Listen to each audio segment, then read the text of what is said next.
Now, I was in the process of asking about ISDS. Now, Ms. Brink, would you mind repeating your what you said about the appeals process from ISDS arbitrator's decision? So Article 923.10 of the TPP provides that the parties will consider the establishment of an appellate mechanism. So The parties it's a will consider.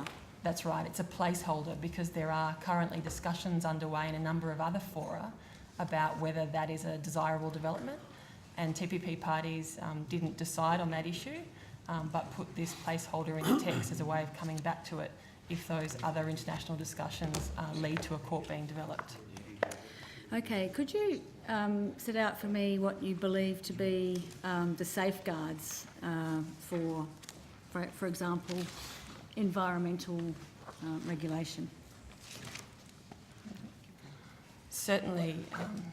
So I think in explaining how the TPP preserves the government's right to regulate, including in an area like the environment, it's necessary to look at the substantive obligations, how they are framed, how they are clarified, specific carve-outs that might apply, including for Australia, as well as the procedural safeguards. And I think for environmental measures, perhaps the most important category of safeguards actually fall into the first category. So that's how the obligations, the investment obligations, are defined. And so what I'm talking about here are obligations of non-discrimination, obligations in relation to expropriation, the obligation to provide the minimum standard of treatment required under customary international law, which includes the obligation for due process in court proceedings. So that they are three, I guess, core obligations. And what the TPP does is seek to address some of the concerns that have been raised based on decisions, for example, under NAFTA. And it limits these obligations and clarifies how they should operate. So just to give you an example, expropriation is one that's often raised. The TPP includes an annex that defines what expropriation is and what expropriation isn't. And one of the important clarifications for Australia was that non-discriminatory regulatory actions to safeguard public welfare objectives, such as the environment, do not constitute indirect expropriation except in rare circumstances. So what does that mean in rare circumstances? So the rare circumstances clause, this qualification, it recognises the possibility that there could be circumstances which are rare, where it may be appropriate for an investor to receive compensation following an expropriation of the investor's property, even where the challenged measure was for a public welfare objective. And under the case law, and I can give you an example because there's only one case that we can think of where this has been relevant. Under NAFTA, for example, in 35 cases, there's only been one finding of expropriation. But one example is where a government has made specific written commitments to an investor that it will refrain from certain action, and then it goes back on that. And the investor has relied to their detriment on that specific written undertaking. And this example was referred to by the tribunal in the NAFTA case of Methanex versus the United States. So that's one of the expropriation issues. But if I can come back to some of the other obligations that have been clarified in a useful manner in the TPP. Another one relates to legitimate expectations, and this has been an issue in a number of cases.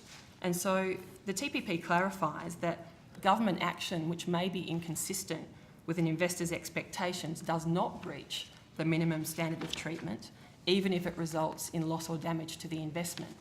So that goes some way to addressing concerns around the relevance of legitimate expectations in ISDS disputes. I could go on. But so who makes the determination about those questions? Who applies the law to the facts? The panel, chosen by the parties. So what happens if in the government's view, the panel has reached the wrong decision, has ignored, for example, an intended limitation? Well, I mean, it's a matter for the panel, and so what Australia has done is agreed in this treaty to a set of rules that we think will lead to the appropriate conclusion. But like all decisions of law, the tribunal or the court makes that decision. But I should be clear that... But normally you would have an appeal if the tribunal is acting unreasonably, as it has in other cases under NAFTA and other treaties. That's right. There would be some sort of grounds for appeal, except in this case there's nothing you can do. There's no appeal mechanism, as far as I'm aware, in any ISDS treaties around the world. That's right. And it's one of the issues that's being discussed by parties, including in a multilateral context, and that's precisely the reason why a placeholder was put in the TPP, so that any appellate mechanism that is developed could potentially be applied to the TPP. But do you think it's reasonable to go ahead with an ISDS mechanism without an appeal process already in it? I do. You do? I do. So you think all of those cases that have already been decided, like Peru being sued by the US mining company Renco when a Peruvian court ordered Renco to clean up its own lead pollution despite the existence of an environmental carve-out, you think that was a reasonable outcome? I'm not familiar with the details of that case, so I would have to take a question relating to that case on notice. Okay. Excuse me now.